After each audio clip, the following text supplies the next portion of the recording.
그런데 그 약달러가 트럼프가 원하는 것이다. 근데 이 시계열에 대해서는 한번 좀 생각해 봐야 되지 않냐라는 의견도 있거든요. 뭐냐면 말씀하신 대로 지금 제조업에 대한 뭐 공장 시설부터 시작해서 뭔가 팔 수 있는 게 딱 준비가 됐을 때 약달러가 좋지만 지금은 투자를 해야 되는 시점이잖아요. 미국으로 돈이 들어와서 공장을 짓고 하는. 그래서 이럴 때는 오히려 강달러가 트럼프에게는 유리한 거 아니냐. 약달러를 원하지만 그건 정말 임기 끝부분에 가서나 공장이 완공되는 그 시점에서나 그 원하는 어떤 시계열이 아니겠냐라는 의견도 있던데요. 일단은 뭐 어느 정도의 그 관세가 뭐 하루아침에 관세가 적용되는 건 아니잖아요. 근데 이제 시장에서는 미리 반영하는 부분이 있을 거고요. 결국 이제 트럼프의 정책이 어느 정도 완성이 되는 부분은 트럼프 임기 후반에 될 것으로 보이는데 결국 이 즈음에 돼서 약달러가 어느 정도 고착화 되는 모습을 보일 겁니다. 그리고 지금 실제 이제 달러 인덱스가 한 100 정도 되는데 기본적으로 미국이 이제 양적 완화를 해서 약달러를 유도했을 때는 87, 88까지 갔었습니다. 그러니까 아직도 버퍼는 어느 정도 있다. 또 70년대 보면 이제 고인플레이션 시대에는 미국의 인덱스를 이제 환산해서 보면 70, 60밖에 되지 않았어요. 물론 그거는 상당히 심각한 부분의 이제 약달러긴 하지만 어느 정도의 그 버퍼는 남아 있다. 그래서 시계열적으로 보면 약달러가 지속적으로 될 거라고 저는 보고 있습니다.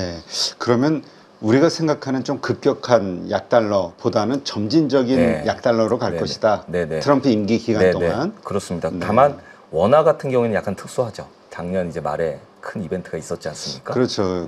뭐 우리가 거의 1,480원, 1,500원을 막 돌파하는 줄 알고 두려워했습니다. 사실 다른 나라들은 사실 이제 강하게 지금 변하고 있었던 시기였는데 우리만 약했던 거는 우리나라 특수 현상이 좀 있었으니까 우리나라의 절상 속도는 좀 빨라질 수도 있는 거죠. 그렇군요. 자, 지금 미국의 뭐 재정 적자, 국가 부채 현재도 심각하지만 지금 또 감세 법안, 대규모 감세 법안이 지금 나가고 있고 메디케이드 삭감 법안 뭐 이러저런 것들로 인해서 그 미국의 어떤 뭔가 부정적인 이슈가 자꾸 떠오르고 있단 말이죠. 경제와 관련한 펀더멘털. 어떻습니까? 이러한 것들이 결국은 금융시장, 더 나아가서 증권시장에 어떤 영향을 미칠까? 뭐 일단은 트럼프 1기 정부 때 감세 때를 한번 좀 짚어보면 당시 2017년 말에 이제 감세 법안이 통과됐을 때는 환호를 했죠. 그것은 이제 기본적으로 그 당시에 이제 물가에 대한 압력이 별로 없었으니까 감세를 하더라도 또 금리가 워낙 낮았고 또 연준에서 어느 정도의 이제 금리를 점진적으로 올리고는 있었지만 통화 정책에 큰 변화는 없었어요. 그래서 감세가 어느 정도 이제 버퍼가 좀 됐다고 좀 생각을 하고 있고요. 근데 지금 현재 감세 법안은 우려스러운 게 많긴 하죠. 그런데 이제 트럼프가 이제 내세웠던 것은 관세로 충분히 세수를 채울 수 있다. 이걸로 이제 감세를 추진하겠다 하는 거고 실제로 지금 공화당 의원들을 엄청나게 푸시하고 있는 것으로 알려져 있습니다. 왜냐하면 이제 오늘 내일 감세 법안 통과 여부가 결정이 될 텐데 사실 이 감세 법안을 통과시키기 위해서 메디케이드가 같이 나왔다고 보시면 될 것 같아요. 아, 그래요? 왜냐하면 미국의 2020년도 회계연도의 그 이제 그 예산안을 보면 기본적으로 우리는 어느 정도 줄였다고 말은 하지만 실제로는 2.5조 달러 정도가 지금 세수가 비는 걸로 2034년까지 예측을 하고 있더라고요. 그것은 뭐냐면 결국은 뭔가를 깎아야 되는데 가장 깎을 수 있는 게 뭐냐면 민주당 정책이 메디케이드였던 거죠. 그래서 공화당 의원들을 설득하기 위한 약간 당근이지 않겠냐 저는 생각을 하고 있고 다만 어젯밤에 트럼프가 이제 기자들과 만나서 말했던 부분은 메디케이드 삭감에 대해서는 구체적인 언급은 하지 않았습니다. 다만 우리 지출 낭비하지 않을 거야. 우리 충분히 감세를 통해서 세수가 비지는 않을 거야. 이렇게 지금 원칙은 나타내고 있는 상황이죠. 지금 뭐 우리 이체전지라든가 관련된 뭐 이쪽에 큰 영향을 주고 있는 그 조기 폐지 IRA 그 세액공제 그것도 그 관련 이슈라고 봐야 될까요? IRA는 트럼프가 폐지를 하겠다고 공약까지 했었죠. 근데 이제 저는 이제 두 가지 양면을 좀 보고 있는데 아마 폐지보다는 그 이제 혜택의 폭을 좀 줄일 가능성이 좀 높고요. 일단 자기 공약은 어느 정도 지키는 모습을 보여야 되는데 문제는 이제 민주당이 IRA를 당시에 발효를 했을 때 공화당 지역구에 많이 해줬습니다. 특히 이제 공화당의 강세 지역인 텍사스 쪽은 이게 상당히 많이 필요하고 대부분의 이제 과거에 캘리포니아에 있던 그 이제 회사들이 많이 넘어왔잖아요. 뭐 대표적으로 테슬라를 들 수 있겠는데 결국 공화당 지역구에 상당한 베네핏을 줬습니다. 실제로 트럼프 일기 때도 대체 에너지에 대해서 그렇게 부정적으로 보여도 실제 주가가 가장 많이 뛴 것은 대체 에너지 쪽이었습니다. 그러니까 그런 좀 역설적인 부분도 같이 검토를 해야 되니까 결국 지금 생각보다 트럼프의 말을 잘 안 듣는 이유가 이제 이제 그러한 이해관계도 같이 걸려 있다. 네, 그렇군요. 그렇다면 완전 폐지보다는 삭감적으로 지금 뭐 뉴스는 그 키워드가 그렇게 잡혀 있긴 조기 합니다만. 폐지라고 해서 뭐 2차 전지 주가 엄청 떨어지고 이렇게 됐는데 결국 어느 정도 조정하지 않겠습니까? 네. 근데 그런 시각도 있잖아요. 지금 트럼프 대통령도 이제 뭐 반도체가 됐든 뭐가 됐든 이제 또 미국으로 투자를 막 유도하려고 하는데 결국 거기에 대해서 믿고 투자할 수 있겠느냐. 왜냐하면 그 바이든 정부에서 이렇게 약속했던 것들도 지키지 않는데 다음 정권에서 또 어떻게 될지 아냐. 이 정책의 어떤 연속성에 대한 불안감 이런 것 때문에 미국 정부도 이걸 고민할까 아니면 이건 무시하고 그냥 무조건 트럼프 뜻대로 갈까 이거에 대해서도 좀 궁금하긴 합니다. 일단은 트럼프의 그 정책에 상당히 불만을 갖고 있는 나라들이 많은데 이 나라들이 뭉치지 못한다는 게 문제가 되겠죠. 결국 1대1로 상대를 해야 되는 부담감이 있는 거고 결국 1대1로 상대를 했을 때 어느 정도 양보를 서로 주고받으면서 이제 결정은 될 것 같은데 뭐 어느 정도의 투자는 이루어질 것으로 보이고 다만 이 투자가 바로 진행되는 건 또 아니잖아요. 이 엄청난 거액의 돈이고 이걸 갖다가 인스톨먼트를 해서 약간 이제 연도별로 나눠서 이제 투자를 하는 방식이다 보니까 이 부분은 결국은 트럼프뿐만 아니라 트럼프 이후에도 사실 환영해야 될 정책이잖아요. 그래서 그거는 연속성이 있을 것이라고 보고요. 또 한 가지 이제 그 해외에 있는 자본을 미국으로 끌어들였을 때 직전에 바이든 정부와 트럼프 정부는 좀 다른 시각을 갖고 있습니다.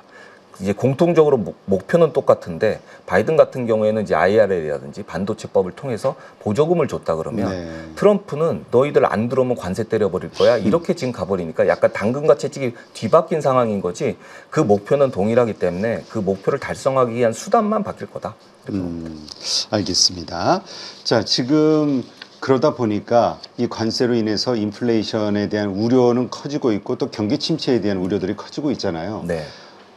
금리는 자꾸 높아져 가고 있고 그래서 이제 연준이 움직여줘야 될 때가 아니냐 금리 인하에 대한 기대감이 커지는데 파월은 또 입장이 요지부동인 것 같고 어떻게 정확하게 우리가 이 상황을 이해해야 될까요? 지금 뭐 금리 인하가 6월이냐 9월이냐 뭐 7월이냐 뭐 여러 말이 나오고 있거든요.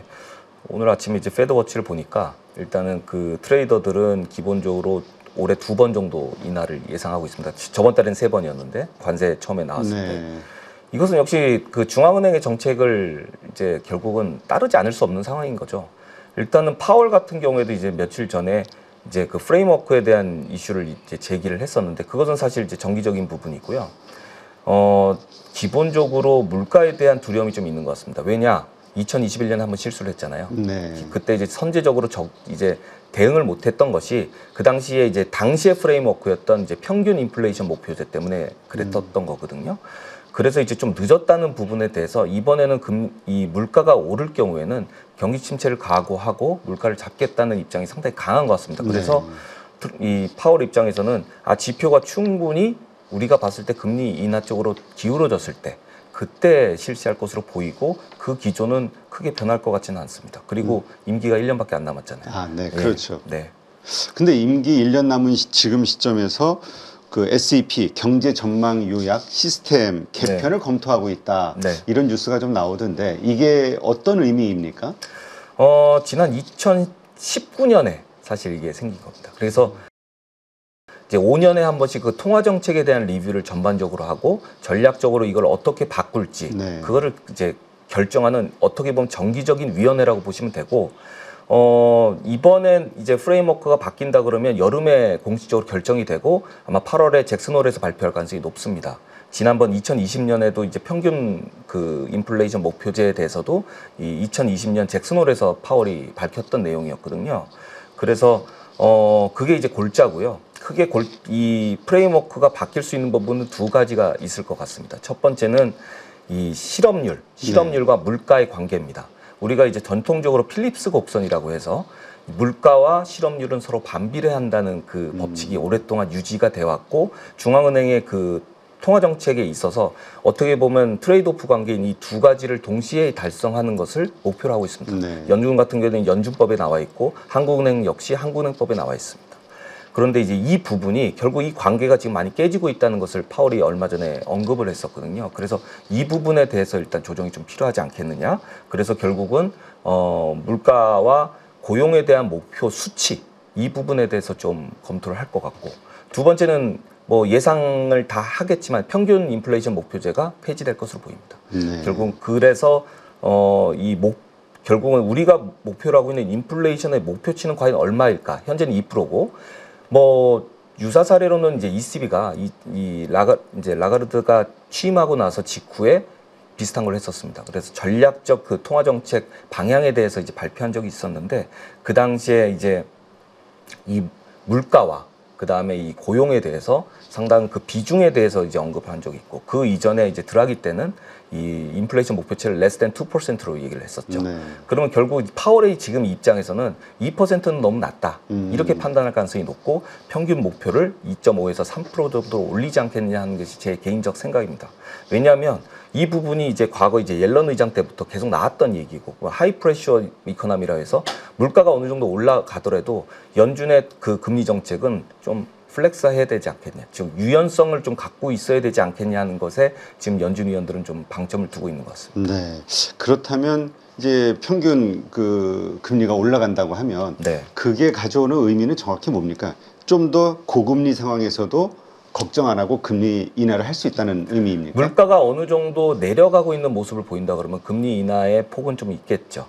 반면에 이제 금리가 어느 정도 올라간다는 부분은 경제에 그렇게 나쁜 건 아닙니다. 너무 많이 올리면 문제가 되겠지만 어느 정도의 금리가 적정하게 유지된다 그러면 일단은 뭐 투자를 하는 입장에서나 차입을 하는 입장에서 크게 문제는 없을 거라고 생각을 하고 있습니다. 네, 그렇군요.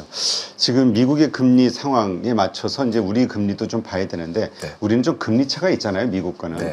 그럼에도 불구하고 못하는 이유, 뭐 환율 걱정이라고 하는데 지금 우리 경제가 상당히 어렵기 때문에 해야 된다라는 압박이 상당히 들어가는 것 같아요.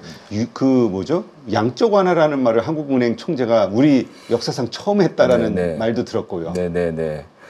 뭐 금리 차에 대해서 전통적으로 보면 부담이 있죠. 당연히 있고 과거에는 우리가 더 높았던 시기였으니까. 근데 저는 이제 환율 때문에 좀 어렵다고 보고 있습니다. 왜냐하면 일단은 미국의 지금 기조가 결국은 자기네들 달러를 낮추려고 하고 있는데 다른 나라에서 더 낮추려고 하면 이건 환율 조작으로 볼 가능성이 높고 결국 무역 보복의 정당성을 제공해주는 빌미가 되니까 결국 금리 내리는 부분에 대해서는 상당히 좀 소극적으로 갈 것으로 보이고, 물론 한국은행 총재는 이제 공공연히 금리에 대해서 내려야 된다는 부분은 일정 부분 동의하는 것 같아요. 뭐 양적 완화도 말씀하셨다고 그러니까 또 오랫동안 IMF에서 근무했었던 분이니까 양적 완화가 우리나라에서 그렇게 별 필요가 없다는 것도 잘 알고 계실 겁니다. 직통화가 아니다 보니까.